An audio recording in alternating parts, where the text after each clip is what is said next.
What's up mga Bagnol? Welcome back to my YouTube channel. This is your boy Roy, and if you're new to my YouTube channel, don't forget to click subscribe, like, and the notification bell. Now, we will have this discussion about rules of debit and credit. Ano bang kailangan i-debit? Ano bang kailangan i-credit? Ano bang debit? Ano bang credit? Now, to start, what is accounting? So, first is we will define what is accounting, or there are many definitions of accounting stated by different people, different organizations. Then I choose only one to make this video as short as possible. So according to ASC, or Accounting Standards Council, accounting is a service activity. Its function is to provide quantitative information, primarily financial in nature, about economic entities that is intended to be useful in making decisions. So this definition, or probably all the definitions, point out three key points, which are accounting is about quantitative information, means numbers. Then we have also financial in nature, useful in making decisions. Now, what are the four phases of accounting? First, we have the recording, classifying, summarizing, and interpreting. So this recording, in short, this is journalizing. It includes identifying ano ba yung mga transactions na recordable and not recordable. We have also analyzing. Sa transaction, ano ba yung i-debit natin? Ano ba yung i-credit natin? Then we have also measuring what is the value of our credit and debit. Now, we go to the second phase, which is classifying. Primarily, this is posting to the general ledger. Then we have also the summarizing. It is making financial statements. Then we have also interpreting, or dyan na lalabas yung interpretations natin, yung analysis natin about sa financial statements. So now, what is debit and credit? So, in short, debit, it is the value received. Ano ba yung natanggap ng company? Ano ba yung natanggap mo? So, yan ang debit. Then second is what is credit? The value parted with. Ano ba yung in-exchange mo sa iyong natanggap? Diba?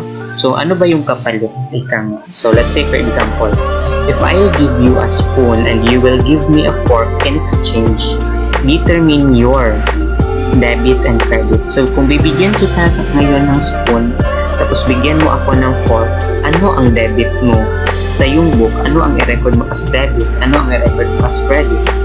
So, what is your debt? Since binigyan kita ng spoon, so ang natanggap mo is spoon. Let's put spoon. Ganyan. What you receive is spoon. Then credit. Ano ba yung ibinigay mo? Ano ba yung I give you spoon, you give me fork. So, ang binigay mo, fork. So, ganyan. So, ganyan lang kadali. Your debit is spoon and your credit is fork. Now, let's say for example, ito yung mga real life situations. Nakipaghiwalay ka sa iyong jowa, agad-agad nakahanap ka ng iba. Let's say for example, ikaw meron kang jowa, tapos nakakita ng iba yung jowa mo, that's why ikaw naghanap ka rin ng iba. So, what is your debit? Ano ba yung natanggap mo? Naghanap ka ng bagong jowa, so probably meron kang bagong jowa, so your debit is bagong jowa. Ganyan. What is your credit? Ano ba yung nirelease mo? Ano ba yung pinakawalan? Dating mong jowa. So, dating jowa. Parang ganyan. Nagkaroon ka ng bagong jowa. Bakit ka nagkaroon ng bagong jowa? Dahil nilet go mo na yung dati mong jowa. Ganyan. And let's say for example, dahil gusto mo nang magka-jowa, bumili ka ng jowa. Let's say for example na gusto ka na talagang magka-jowa, tapos meron kang nahanap. Let's say for example, so ano natanggap mo? So you will now have jowa. So jowa. So dahil bumili ka, of course, ano ba yung nilabas mo? Yung nilabas mo ay pera. So cash. Ibig sabihin, kung i-analyze mo to, nagkaroon ka ng jowa in exchange for cash. Ganyan. Now, in business side naman tayo. I hope you follow. January 1, 2020, Santiago Corporation bought a delivery car for cash 650,000. Now, Dito na natin mapapasok yung tatlo, di ba? We have 3, identifying, analyzing, and measuring na. I-identify natin, is this recordable or not? I-identify din nato who bought the car. Of course, Santiago Corporation. So, Santiago Corporation.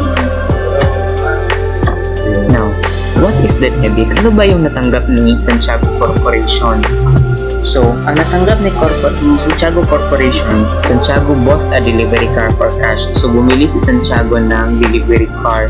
So, kung bibili ka, ano matatanggap mo? Yung binili mo. So, ang debit ni Santiago Corporation dito is the delivery car. Okay. Then, what is our credit? Ano ba yung ba't tayo nagkaroon ng delivery car? Dahil bumili si Santiago Corporation in exchange for cash. Ang ato ang inilabas ay pera. So, we will credit cash. So, if you are to analyze this debit and credit, you release cash to have delivered car. Ganyan. Now, what is the peso equivalent? This value. So, since measuring tayo, this is the value of our exchange. We have 650,000. So, I hope we understood this situation or this transaction. Now, after we have enough data, we can now journalize. So, this is a sample. Actually, meron tayong libro. We have the general journal to use in recording. Pero, sa ngayon, ito lang muna. So, here, parang ganito lang yung journal. Pero, better pa rin yung meron talagang journal. So, here, we put the year. Let's say, for example, 2020. In the transaction, it's 2020. Then, January 1. So, January then January 1, let's for example. What is our debit? It's the delivery car. So, delivery car. Value na to is, magkano yun? 650,000. What is our credit? Our credit is cash. Take note that naka-indent ang ating cash. Basta credit is naka-indent siya. Then after sa credit, indent na po for the explanation. Then, let's put here 650,000. Then, explanation to record the purchase of delivery car. That. So, this is our journal entry. Debit delivery car for 650,000, then indent tayo dyan, then credit cash, then 650,000. Explanation, indent na naman to record the purchase and delivery car. Now, we have some illustrations. Let's say for example, this number 1, sold an old typewriter for cash. Now, ano ba yung na-receive? Ayun, ano ba yung na-receive ng company? Nagbenta siya ng old typewriter for cash. So, ano ba yung na-receive ng company? It's cash. Diba? Nagkaroon siya ng cash. If you are to analyze the situation, nagkaroon siya ng cash dahil nagbenta siya ng old typewriter for 20,000. So, ano na-receive ng company? It's cash. Worth 20,000. Then, indent tayo dyan. Then, credit na naman tayo. Di, ano ba ating release? Ba't tayo nagkaroon ng cash? Because, dahil, ibinenta natin yung ating old typewriter. Let's say, for example, office equipment. Diba? Kasagaran naman kasi, most of the old typewriters kasi is used in office. So, let's make it office equipment for 20,000. In explanation, to record the sale of old typewriter. Wala. The next one. Boss laundry supplies on credit from SM about 30,000. So, bumili daw tayo ng laundry supplies on credit. Ibig sabihin ng on credit, utang ng SM Davao. So, to analyze the situation, umutang tayo ng laundry supplies kang SM Davao worth 30,000. So, kung umutang tayo kang SM Davao ng laundry supplies, ano ba yung natanggap ng company? It's the product, di ba? The laundry supplies. So, laundry supplies. So, diba? For 30,000. Ba't ba tayo nagkaroon ng laundry supplies? Ano bang kapalit? Nagkaroon tayo ng laundry supplies because namutang tayo. So, when we make our credit, it's the utang. So, ano ba yung utang? Account title ng utang. We can use accounts payable worth 30,000. Credit. Ganyan. Then, the explanation. To record the laundry and hair supplies on credit. Ganyan. So, ganito na yan. So, this is our entry for this transaction. We will have this next transaction. Both an office table and account from MCOR 25,000 and a promissory note was issued. In short, nangutang yung kumpanya ng office table kang MCOR worth 25,000. This utang, itong utang na ito, it's not simply an utang. There is a promissory note. So, we will use, what is a debit? Ano ba yung natanggap ng kumpanya? Ano ba yung natanggap natin? It's the office table, furniture and fixture worth 25,000. So, we will use furniture and fixture since it is a table. Then, ano ba ang kapalit ng ating furnitures and fixtures? So, since utang ito, so, we will use utang. But, unlike sa number 2 natin na we use accounts payable, here, since it is a promissory note, so there is a note now na magbabayad tayo sa ating utang na 25,000. So, we will use the notes payable first 25,000. So, what is now the difference between notes payable and accounts payable? The notes payable, it is an obligation wherein there is a note, there is a promissory note to pay. Unlike sa accounts payable when it is merely an oral promise to pay. So there is no note na in-issue. Then, explanation natin to record the office table on we have number 4. Receive cash 10,000 for service rendered to customer. So here, kung i-analyze natin ito siya, nakatanggap tayo ng 10,000 cash dahil nag-render tayo ng service. So ano ba yung natanggap natin? It's the cash, the 10,000 cash. So, debit tayo ng cash for 10,000.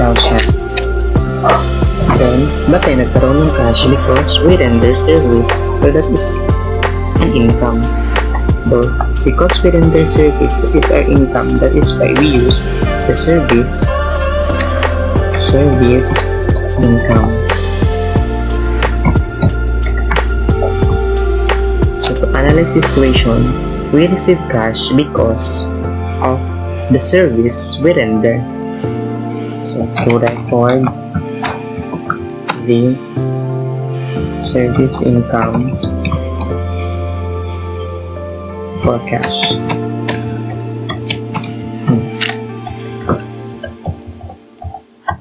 Next, rendered services to a customer 8,000. The customer made an oral promise.